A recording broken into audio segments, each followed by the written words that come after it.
사랑하는 우리 성도님들 모두 건강히 평안히 잘 지내고 계시는지요? 긴 추석 연휴를 지나며 뜻하지 않게 또 코로나 확진자가 3,000명을 육박하는 그런 어려운 시기를 또 지나고 있습니다. 이 코로나 정황이 지난하게 이어지고 있지만 하루하루 우리가 하나님의 말씀 앞에 주의 음성을 구할 때에 우리에게 살아갈 힘과 특별히 위로와 평안을 더하여 주시기를 간절히 소망합니다. 오늘 저희가 함께 받는 하나님의 말씀은 출애굽기 22장 1절에서 15절의 말씀입니다. 제가 하나님의 말씀을 받들어 읽겠습니다. 사람이 소나 양을 도둑질하여 잡거나 팔면 그는 소 한 마리에 소 5마리로 갚고 양 한 마리에 양 4마리로 갚을지니라. 도둑이 뚫고 들어오는 것을 보고 그를 쳐 죽이면 피 흘린 죄가 없으나 해 돋은 후에는 피 흘린 죄가 있으리라. 도둑은 반드시 배상할 것이나 배상할 것이 없으면 그 몸을 팔아 그 도둑질한 것을 배상할 것이요. 도둑질한 것이 살아 그의 손에 있으면 소나 나귀나 양을 막론하고 갑절을 배상할지니라. 사람이 밭에서나 포도원에서 짐승을 먹이다가 자기의 짐승을 놓아 남의 밭에서 먹게 하면 자기 밭에 가장 좋은 것과 자기 포도원에 가장 좋은 것으로 배상할지니라.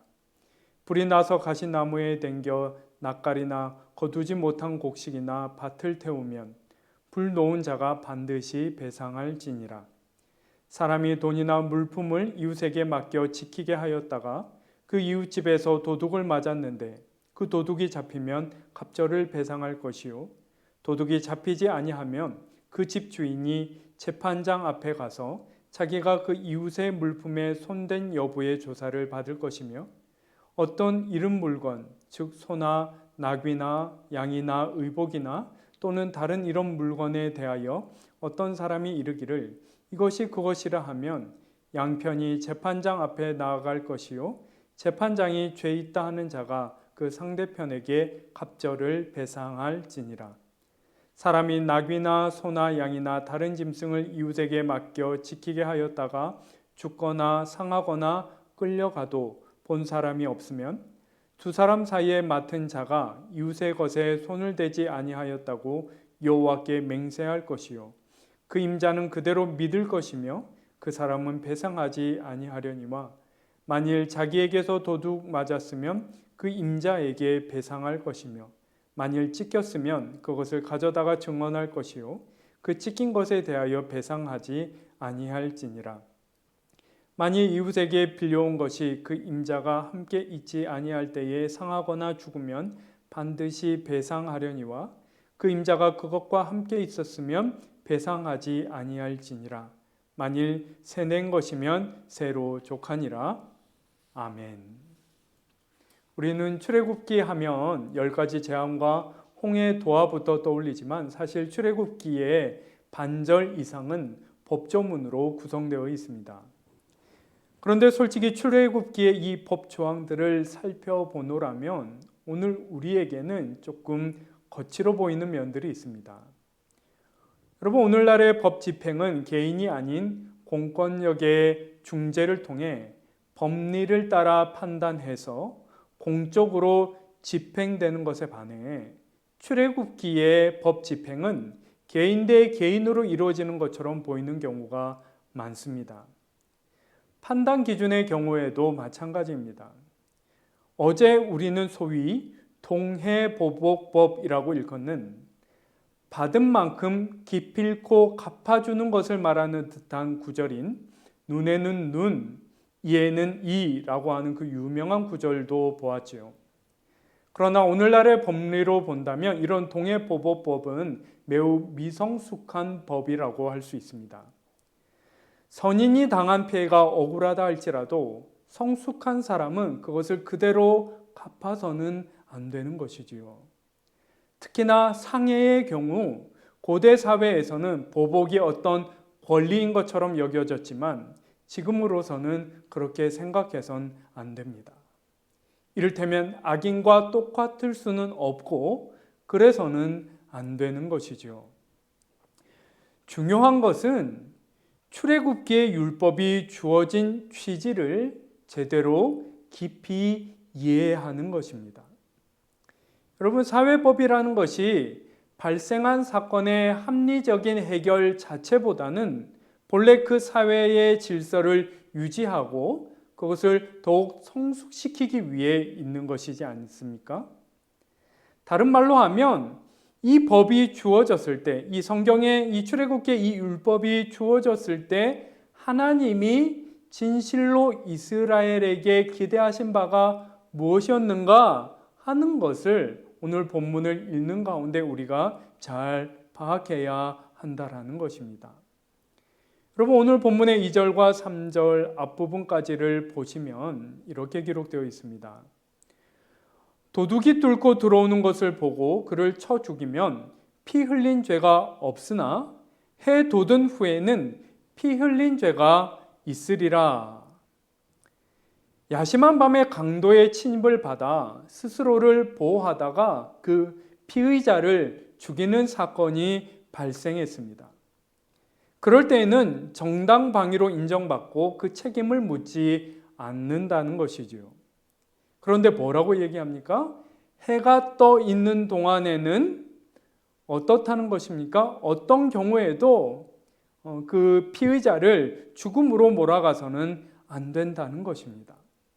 실수가 있었더라도 죽음에 대해서만큼은 책임을 묻겠다라는 것이죠. 지금처럼 스위치 하나로 빛을 밝힐 수 있는 그런 시대가 아니었던 것입니다. 여러분, 그런데 이런 논의가 진행될 때 우리가 본능적으로 떠올리는 생각이 있지요. 그렇다면 피해자가 죽게 생겼을 때는 정말 어떻게 해야 되는가? 피해자가 죽는 것은 괜찮단 말인가 하는 생각을 떠올리는 것이죠.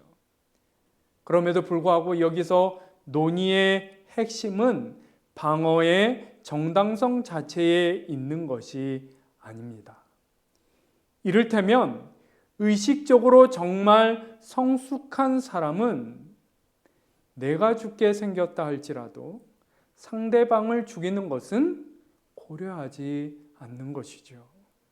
이것이 정말 성숙한 사람의 의식인 것입니다. 여러분, 이제 막 출애굽한 후에 이스라엘이라고 불린 이 사람들의 정확한 호칭은 히브리 족속이었습니다.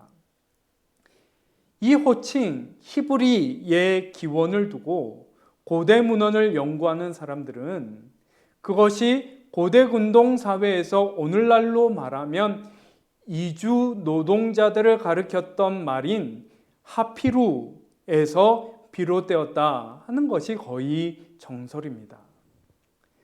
그들이 비록 기적적인 해방을 이제 막 맛보았지만 실상 그들은 한 번도 질서 잡힌 삶과 사회를 경험해 본 적이 없는, 지금도 그나마 정착지로 이동하는 도상 위에 있는 비루한 무리들이었을 뿐인 것이죠. 출애굽 자체가 환경적인 문제, 외적인 문제의 해결이었다면 사실 지금 가나안 땅으로 가고 있는 이 이스라엘 백성들에겐 더 어려운 문제가 남아 있었는데, 다시 말해서 히브리인들 자신들의 미성숙한 자질을 성숙시키고자 하는, 하나님이 기대하시는 수준, 성경이 거룩이라고 말하는 수준으로 그들이 변화되는 문제가 지금 남아 있는 것이죠. 동해보복법 같은 1:1 막교환 수준의 의식으로는 내가 죽기 전에 강도를 죽이는 것이 정의가 될 것입니다. 하지만 하나님이 우리에게 요구하시는 바는 그 정도 수준이 아닌 것이죠.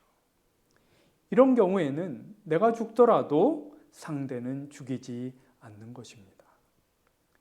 의식이 성숙해서 그것이 확고한 사람만이 이렇게 행동할 수 있는 것이죠. 그래야 밤에는 그럴 수 있으나 낮에는 절대로 안 된다라고 말하는 이 규정의 참된 취지를 옳게 이해할 수 있는 것입니다.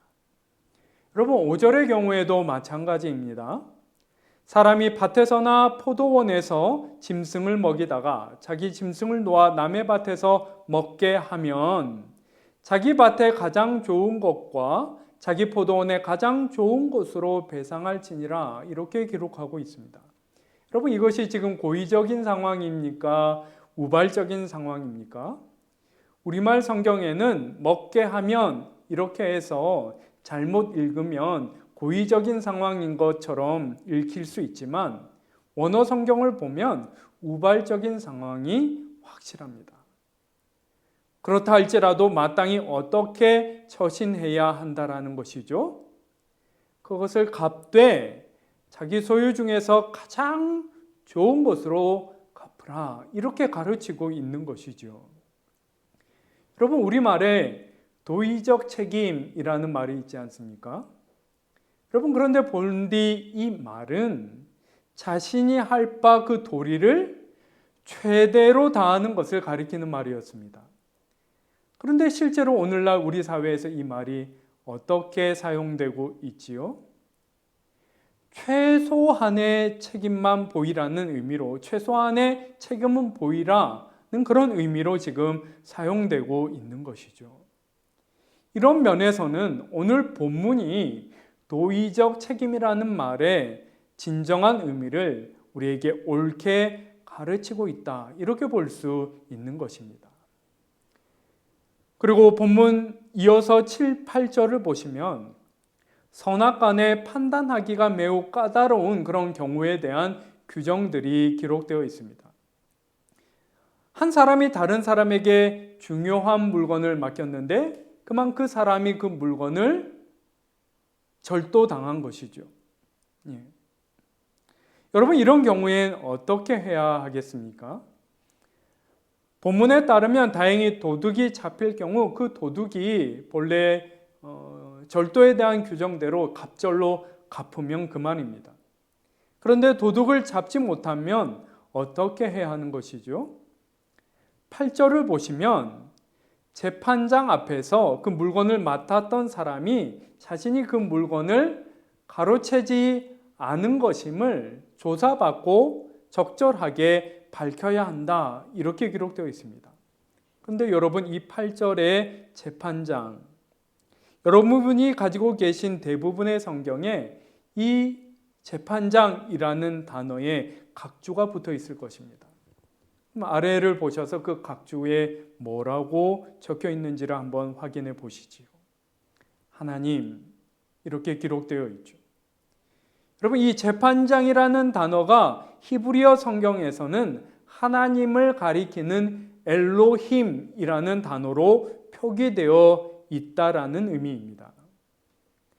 여러분 실제로 이 일은 두 당사자가 하나님의 대리자인 모세 앞에 나아가서 그의 판단을 따르는 방식으로 이루어졌을 것입니다.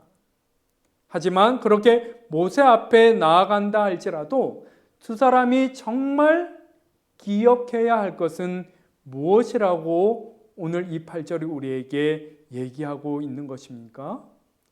여러분 이것이 정말 중요하고 가장 핵심적인 것인데 어떠한 경우에도 우리가 하나님 앞에 서 있음을 기억해야 한다라는 것이죠. 하나님 앞에서는 거짓이 없어야 할 것이며 이러한 이해 충돌의 상황에서도 하나님 앞에서 그것을 덕스럽게 해결해야 한다 하는 것을 우리에게 말하고 있는 것입니다. 하나님 앞에서 말이죠. 여러분 복음서를 보면 예수님은 다른 것은 전부 다 이렇게 넉넉하게 수용해 주시는 것 같은데 그런 예수님이 유일하게 허락하지 않으시고 오히려 격렬하게 지적하시며 꾸짖으셨던 것이 있는데 그것은 바로 율법주의였습니다. 여러분 우리가 신약을 읽으며 신구약을 읽으며 율법과 율법주의를 구분할 필요가 있습니다. 율법, 다시 말해서 율법의 취지, 율법의 핵심 정신은 한 영혼을 하나님 앞에서 성숙하게 변화시키는 데 있는 것이죠. 그런데 그러한 성숙이 어떠한 방식으로 이루어진다라는 것입니까? 더 많은 순간, 더 많은 자리에서 하나님을 진실하게 의식하고 그분의 은혜에 성실하게 반응하는 것을 통해 그러한 성숙과 변화가 이루어진다라는 것이죠. 율법은 그것을 훈련하기 위해 이스라엘에게 또 우리에게 주어지는 것입니다. 반면에 율법주의는 어떠합니까? 이러한 율법의 본래 정신은 망각해버린 채 규정 준수 자체에 집착해서 오히려 사랑의 덕은 잃어버리는 것이죠. 영적으로 보면 이러한 것은 성숙하기는커녕 오히려 퇴화하는 것입니다. 재판장 앞에서 옳고 그름을 따져가며 자신의 이익은 조금도 양보하거나 희생할 줄 모르고 그렇게 하나님을 망각해버리는 것, 그것이 바로 율법주의의 함정인 것입니다. 율법주의가 이러한 경향을 조장하기 때문에 예수님조차도 그것을 그냥 내버려 두실 수가 없으셨던 것이죠. 그렇다면 여러분, 우리는 어떠합니까? 어찌된 영문인지 우리가 정신을 바짝 차리고 있지 않으면 우리는 율법의 정신과 율법주의 사이에서 언제든지 율법주의로 치닫습니다. 어떤 면에서 지금의 나도 그쪽으로 많이 치우쳐 있다, 이렇게 보는 것이 오히려 맞고 정직한 것일 가능성이 많습니다. 여러분, 우리는 지금 그러한 상태, 그러한 태도 가운데 오늘 이 말씀을 받고 있는 것입니다. 그렇다면 어떻게 해야 하겠습니까?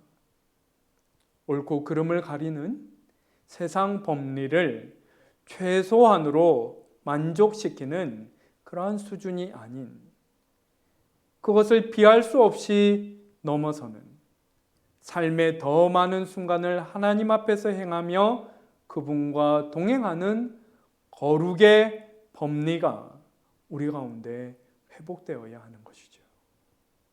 그리고 예수 그리스도께서는 그 모든 것을 넘어 너희가 하나님의 은총을 먼저 입었으니 마땅히 서로 은혜로이 대한 것이 마땅하니라, 이렇게 말씀하시는 것입니다.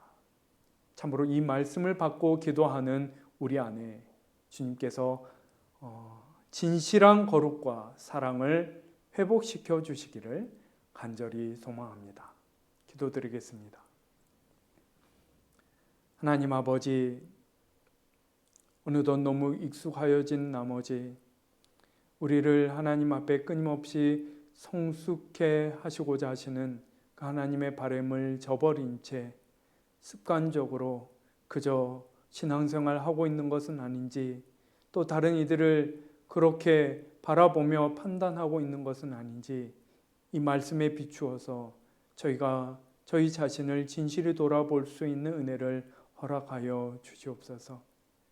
우리가 어떻게 주님 앞에 비루한 존재들일진데 주님께서 은혜로 우리를 용납하시고 존귀하다 하시며 우리에게 그 거룩에 대한 크신 기대를 거시고 우리를 붙드시고 인도하고 계신지를 이 말씀 가운데 밝히 헤아림으로 그 하나님의 거룩을 향한 부르심에 다시금 깨어서 분연히 나아가는 저희들 되게 하여 주시옵소서.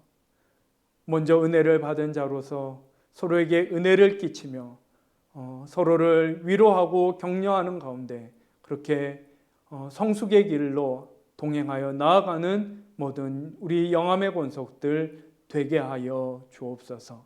어려운 상황 가운데 다시금 확진자가 늘어나며 그 어려움이 가중되는 상황을 지나고 있는 주의 백성들, 우리 영암의 권속들 한 분 한 분 기억하여 주시사 주님 그 마음을 위로하여 주시고 주님만이 주실 수 있는 평안 내려주셔서 하나님의 은혜를 힘입어 오늘 하루를 힘차게 살아갈 수 있도록 끝까지 함께 붙드시고 인도하여 주옵소서. 감사드리며 귀하신 예수 그리스도의 이름으로 기도하옵나이다. 아멘.